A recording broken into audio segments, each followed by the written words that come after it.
নমস্কার বন্ধুরা, কেমন আছো সবাই? আমাকে দেখে তো বুঝতেই পারছো আমি কী করতে বসেছি। হ্যাঁ, একদমই ঠিক বুঝেছো, আমি এখানে বিরিয়ানির লেয়ারগুলো দিতে বসেছিলাম।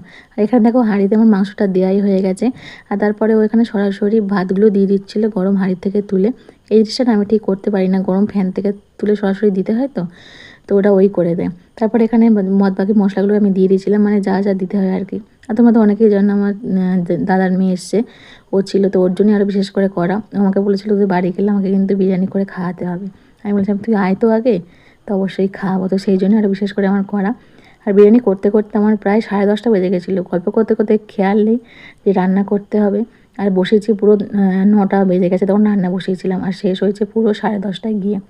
তো এখানে দেখো আমার সব কিছু দেওয়াও হয়ে গেছে। তারপর একটুখানি গরমে এতে বসিয়ে দিয়েছিলাম চাটুতে। আর এটা দেখো এখানে হচ্ছে এই যে বিরিয়ানির ফাইনাল লুক এটা আমার। তো তোমাদের কেমন লাগলো আমার বিরিয়ানির করার ভিডিওটা? তোমরা কিন্তু অবশ্যই জানিও। আর দেখতে কেমন লাগছে সেটাও বলো।